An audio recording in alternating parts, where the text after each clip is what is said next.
Hi అండి, నమస్తే. Welcome to Rohini Krishna's world. ఈరోజు నేను ఒక మంచి కర్రీ చూపిస్తున్నానండి. అదే మునక్కాడ పచ్చి రొయ్యల కర్రీ అనేది.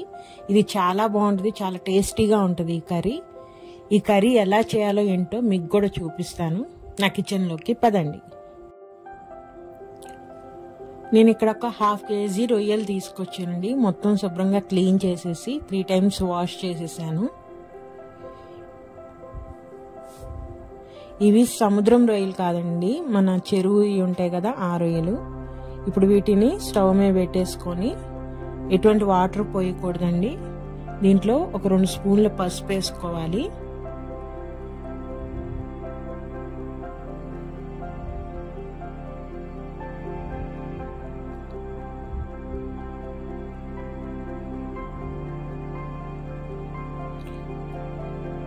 ఆ పసుపు మొత్తం రొయ్యలకి పట్టేటట్టు కలిపేసుకొని మీడియం ఫ్లేమ్లో పెట్టుకొని దగ్గరే ఉండి వాటిని ఉడికించాలండి మొత్తము. అంటే ఆ రొయ్యల్లో నుంచి మొత్తం వాటర్ బయటికి రావాలి. చూసారా, వాటర్ వచ్చేసింది కదా రొయ్యల్లో నుంచి.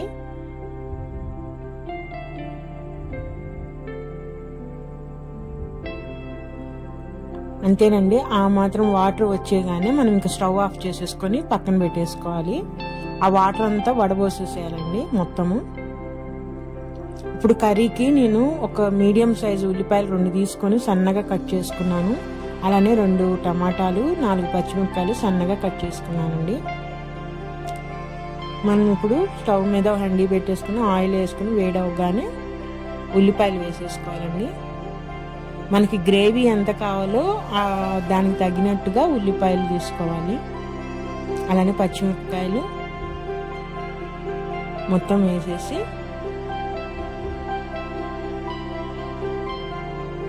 ఆయిల్లో ఫ్రై చేయాలండి.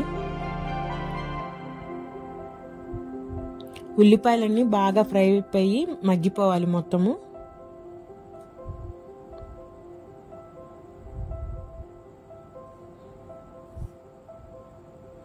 ఉల్లిపాయలు తొందరగా వేయాలంటే ఉప్పు వేయాలి కదా, నేను ఇక్కడ 1 స్పూన్ ఉప్పు వేస్తున్నాను. వేసి మొత్తం కలిపేస్తున్నాను.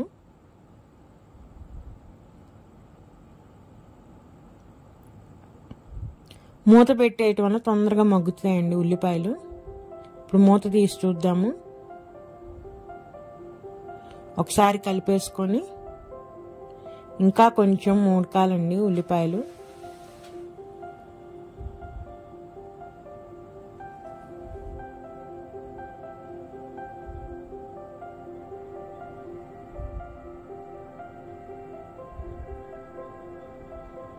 ఒక నిమిషం పాటు ఉడికించిన తర్వాత మళ్ళీ మూత తీసి చూద్దాము. ఉల్లిపాయలు వేగిపోయినాయి కదా. ఇప్పుడు దీనిలోకి నేను అల్లం చిన్నులపాయ పేస్ట్ వేస్తున్నానండి.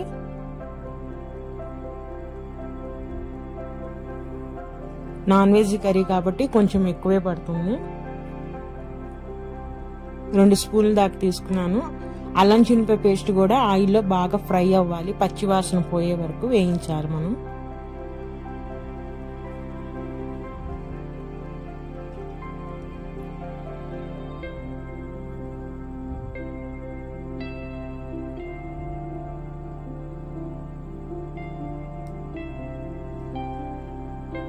దానిలోనే ఒక 2 రెమ్మలు కరివేపాకు వేసానండి.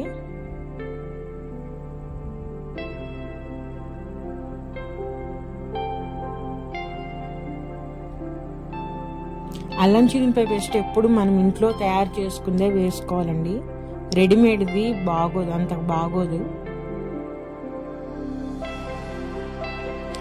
ఇప్పుడు మనం దాంట్లోకి మునక్కాయలు వేసేసుకున్నామండి. నేను ఇక్కడ 2 మునక్కాయలు తీసుకున్నాను. శుభ్రంగా పీల్ తీసేసి వాటిని ఉల్లిపాయల్లో వేసేసి ఉల్లిపాయలు మునక్కాయలు ఉడికేదాకా మనం వేయించుకుని మూత పెట్టి ఉడికించుకోవాలండి మొత్తం.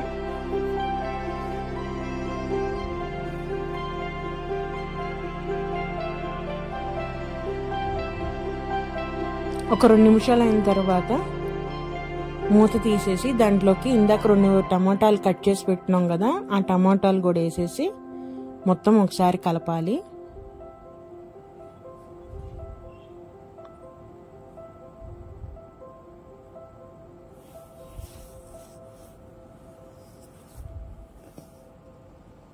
ఇప్పుడు ఆ టమాటాలు మగ్గాలి కాబట్టి నేను 1 స్పూన్ పసుపు వేస్తున్నానండి.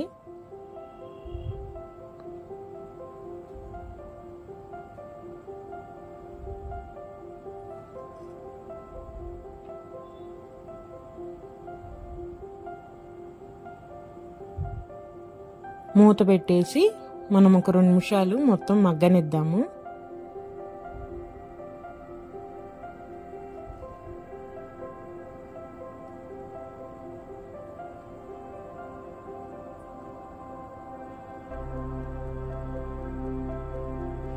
ఇప్పుడు దీనిలోకి మసాలా అండి, ధనియాలు, ఎండు కొబ్బరి, చెక్క, లవంగాలండి. ఈ మొత్తము మనము ఏపకూడదు, పచ్చివే వేసి మొత్తం గ్రైండ్ చేయాలండి, మెత్తటి పేస్ట్ లాగా.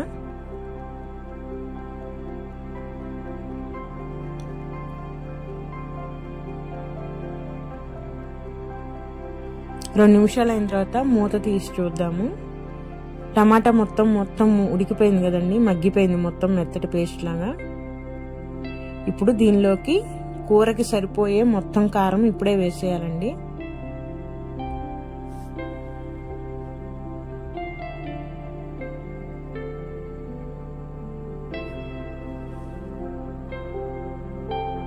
అలానే స్టార్టింగ్ లో 1 స్పూన్ ఉప్పు వేసాం కాబట్టి ఇప్పుడు మిగిలిన ఉప్పు కూరకి ఎంత సరిపడుతుందో అంత చూసుకొని వేసుకోవాలి.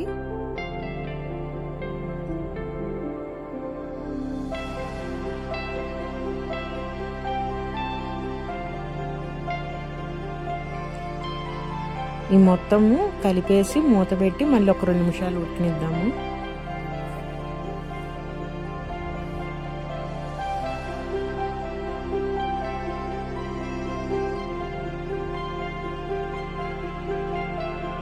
ఆ కారం ఉప్పు అంతా మగ్గింది కదండి, ఇప్పుడు మసాలా వేసేద్దాం మొత్తము.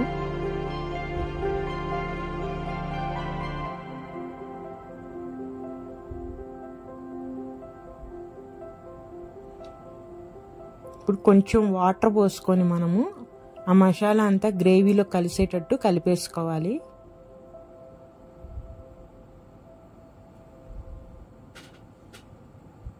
ఎక్కువ పోయకూడదండి, కొంచెం వాటర్ పోసుకొని ఫస్ట్ మనము ఆ గ్రేవీ, కారం, మసాలా మొత్తం కలిసేటట్టు కలిపేసుకొని ఫస్ట్ మనము ఆ మసాలా పచ్చివాసన పోయే వరకు మొత్తం మగ్గించాలండి మూత పెట్టేసి.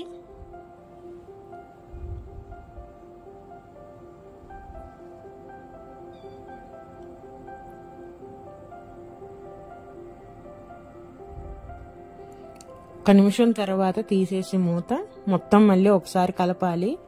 మనం మసాలా వేసాం కాబట్టి అడుగు పడతా ఉంటుంది.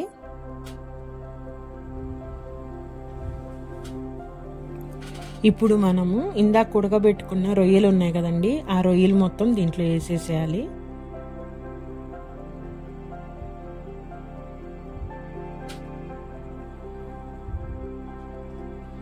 వాటర్ పోసేసుకొని మనకి ఎంత గ్రేవీ కావాలో అంత గ్రేవీ తగ్గట్టు వాటర్ కూడా పోసేసుకొని ఇప్పుడు ఇందాక ఉన్న మసాలా, ములక్కాయలు, ఈ రొయ్యలు మొత్తం కలిసేటట్టు బాగా కలుపుకోవాలండి.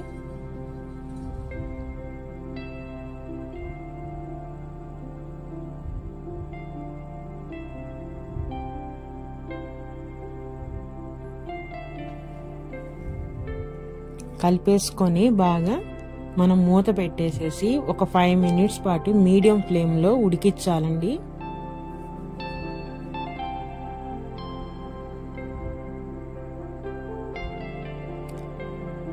ఇంకొంచెం దగ్గర పడాలి కర్రీ.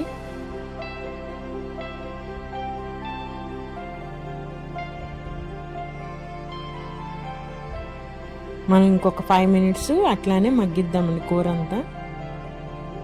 ఆయిల్ పైల్ తేలితే ఇంకా కూర రెడీ అయిపోయినట్టే.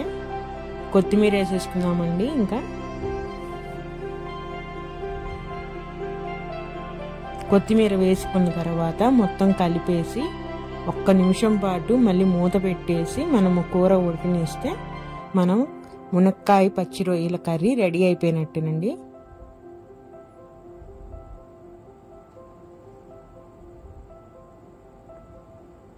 ఈ స్టేజ్లో ఒకసారి సాల్ట్ చెక్ చేసుకొని ఒకవేళ తక్కువైతే వేసుకోవచ్చండి. ఇప్పుడు చూసారండి కర్రీ ఎంత బాగుందో, కలర్ఫుల్గా కూడా బాగుంది కదా. ఇది చపాతీలోకి పూరీలోకి కూడా బాగుంటుందండి ఈ కర్రీ. ఎప్పుడు మనం నాన్ వెజ్ కొంచెం వెజ్తో మిక్స్ చేసి కనుక చేస్తే టేస్ట్ చాలా బాగుంటుంది, కొత్త టేస్ట్గా వస్తుందండి. ఒకసారి మీరు కూడా ట్రై చేయండి. నా వీడియోస్ కనుక నచ్చితే ప్లీజ్